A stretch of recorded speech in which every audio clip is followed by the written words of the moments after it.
Ya, nama saya Mulyanto, saya dari Kendal, Jawa Tengah. Umur saya 34 tahun. Saya ke Korea sudah hampir 12 tahun.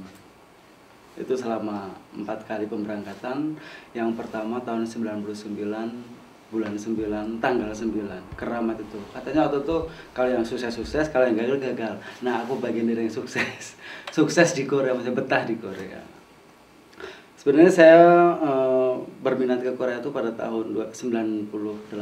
Waktu itu lagi krisis di Korea ya, tapi alhamdulillah Korea lagi naik. Jadi penghasilan di Korea waktu itu terhitung lumayan tinggi dibanding negara-negara lainnya seperti Jepang, Taiwan, dan Hong Kong. Makanya saya waktu itu tertarik, tetapi kendalanya di biaya. Waktu itu orang tua yang pas-pasan, biaya nggak ada, aku sempet bingung. Kira-kira bisa nggak aku ke Korea? Nah, karena ada kemauan, akhirnya ibu saya, mungkin sebagai ibu kan tahu isi hati anak ya, dia mencari solusi tercepat yaitu dengan menjual sawah. Orang tua masih punya harta satu-satunya sawah, karena mau menyelamatkan nasibku, akhirnya sawah itu dijual. Waktu itu laku 13 juta tahun 98, ukuran 100 meter persegi ya.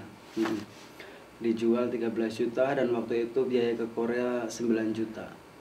Akhirnya uang itu diserahkan ke aku dengan perjanjian, udah uang ini buat kamu semua, nanti kalau kamu sukses dikembaliin ke yang lain. Kan aku 4 bersaudara, saya yang terakhir. Nah, setelah itu mulailah saya proses mau ke Korea itu dengan membawa uang itu. Saya daftar ke Semarang dengan teman saya.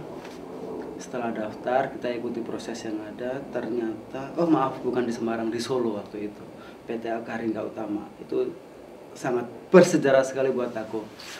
Aku sekampung berangkat bertuju ke Solo dengan membawa uang itu 9 juta tadi. Setelah uang diserahkan, kita ada proses ke Jakarta, bolak-balik. Ternyata 1 bulan kita proses, nggak ada kabar, uangku hilang, aku nggak jadi berangkat. Gagal total waktu itu, 9 juta hilang. 9 juta yang masuk belum biaya kesana kemari kan, habislah sekitar 11-12 juta. Tahun 98 uang 12 juta bisa beli motor 2 waktu itu, Supra. Akhirnya dengan rasa yang nggak karuan, kecewa segala macam, tetapi saya masih punya satu sisi bahwa saya masih bisa bangkit. Akhirnya setahun saya nunggu uang dikembalikan, nggak ada pengembalian. 7 temanku semuanya gagal. Nah, aku waktu itu berpikir lagi, kalau aku menyesali yang sudah terjadi, aku nggak akan bisa bangkit lagi. Akhirnya dengan dukungan dari kakak-kakak dan keluarga tentunya, kalau dari orang lain mungkin nyokorke kalau bahasa Jawa. Maksudnya orang lain ya nggak mau tahu lah, kamu mau sukses mau gagal itu urusan kamu. Tetapi dari kandang, dari sisi keluarga semua masih mendukung, memberi semangat maju terus. Akhirnya tahun 99, setahun kemudian aku mencoba lagi ke Korea lagi. Nggak ada pilihan lain karena buat aku Korea itu sudah menjadi bagian hidupku yang kedepannya aku adalah bagian dari Korea. Nah, akhirnya tahun 99 aku daftar lagi. Kalau yang sekarang aku ikut PT yang resmi, maksudnya PT yang memberangkatkan TKI Korea yang benar-benar sudah bonafit. Jadi banyak TKI sukses dari PT itu, PT Pandu di Semarang, tapi pusatnya di Jakarta. Tahun 99, tepatnya bulan Mei, saya daftar ke Semarang karena ada pemilihan umum. Waktu itu pemilu akhirnya ditunda, proses baru bulan 7, bulan Juli. Bulan Juli proses, aku ikut tes segala macam. Alhamdulillah yang kesempatan sekarang ini sukses. Aku nggak sampai 3 bulan, 2 bulan, bulan 7 daftar, proses, bulan 9 berangkat. Bulan 9, tanggal 9 tahun 99 aku berangkat ke Korea. Itu yang pertama kali. Selamat. Dan selama waktu itu kontrak 2 tahun tambah 1 tahun. 1 tahunnya itu harus mengikuti proses tes dulu. Dan waktu itu aku 12 orang. 1 orang kabur, 1 orang cuma betah setahun setengah. berarti tinggal 9 orang, 8 orang hanya menyelesaikan 2 tahun, tetapi aku karena 2 tahun masih merasa kurang cukup, akhirnya aku dengan memberanikan diri sendiri ikut tes bahasa Korea. Waktu itu soalnya 60 soal, dan teman-temanku nggak ada yang ikut, hanya aku, dan mereka juga mungkin berpikir, kok ini orang kok aneh sendiri, yang lain pulang nggak mau pulang. Aku pikir kalau aku mengikuti mereka berarti hidupku diatur mereka, tapi sementara aku nggak mau yang seperti itu. Aku mau hidupku ya dari hati kecilku. Akhirnya aku dengan modal bahasa waktu itu yang nggak seberapa, dengan ada materi-materi soal-soal yang aku pelajari, akhirnya aku memberanikan diri ikut tes, dan alhamdulillah berhasil. Dapat laporan dari orang perusahaan bahwa aku bisa diperpanjang 1 tahun. Akhirnya aku perpanjang lagi 1 tahun menjadi 3 tahun. Pulang dari Korea bulan 9 lagi, tanggal 9 lagi, bulan 9 tanggal 9 tahun 2002. 3 tahun saya sukses di Korea, membawa uang yang mungkin waktu itu lumayan banyak, tetapi aku masih kurang lagi. Namanya manusia kan, sampai seberapapun rezeki yang kita peroleh nggak pernah merasa puas. Akhirnya seminggu di Indonesia aku nggak menikmati Indonesia. Karena apa? Karena memang aku sudah 3 tahun hidup di Korea dan sangat menikmati Korea. Akhirnya aku di Indonesia hanya di pikiran aja, Korea.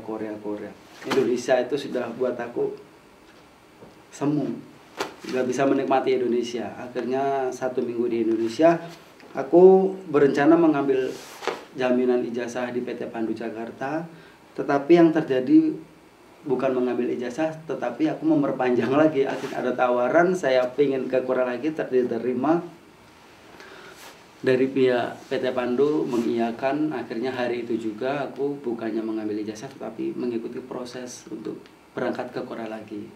Sempat nelpon play di rumah, yang di rumah kaget, loh kamu tuh baru seminggu di Indonesia, aku mau ke Korea lagi. Aku pikir ini ada kesempatan, kalau nggak diambil kapan lagi kan, kesempatannya sekali datang. Akhirnya aku proses paspor, medical, segala macam, ikut tes, pelatihan juga semuanya.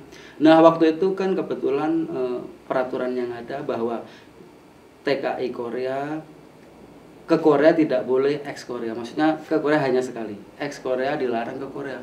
Tetapi pada kenyataannya di Korea banyak teman-temanku yang ex Korea. Nah aku sempat protes waktu pihak PT Pandu bilang, kamu kan udah dari Korea, nggak bisa Korea lagi, gantian yang lain.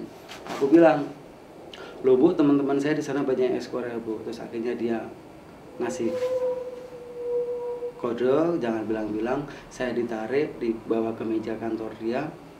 Dia nanya, kamu Korea lagi? Iya. Kenapa, uang kamu kemana? Ya uang masih ada, tapi kan saya masih pengen ke Korea Bu. Akhirnya diterima, terus aku ke proses selama 1 bulan pelatihan, nunggu sebulan, akhirnya 2 bulan aku berangkat ke Korea lagi. Tepatnya Januari 2003.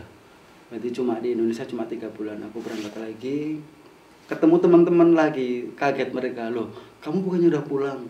Aku datang lagi di tempat yang sama, kebetulan satu provinsi, di Daegu. Nah anehnya waktu 1 bulan setelah pembuatan register KTP, ketahuan bahwa aku yang kedua mau menggunakan nama palsu, karena nama asli udah nggak bisa. Aku pakai nama palsu dengan biaya tambahan yang tadinya 18 juta menjadi 20 juta. Aku pakai nama palsu. Setelah bikin ID card di provinsi setempat, di kantor imigrasi setempat, ketahuan. Mungkin karena fotonya atau apa, aku juga nggak tahu. Kalau dari sidik jari kayaknya setiap pekerja resmi itu nggak ada sidik jari. Mungkin karena dari foto. Jadi foto yang sama tapi nama yang berbeda. Kebetulan kita satu imigrasi aku. Akhirnya dijemput satu minggu setelah pembuatan ID card, aku dijemput sama pihak imigrasi 2 orang. Nah, orang kantor manggil, aku juga kaget. Isu yang berkembang memang waktu itu banyak yang ex Korea dijemput, dipulangkan ke Indonesia. Nah waktu itu aku juga sempat mikir, aduh hari ini aku harus pulang, padahal aku baru sebulan.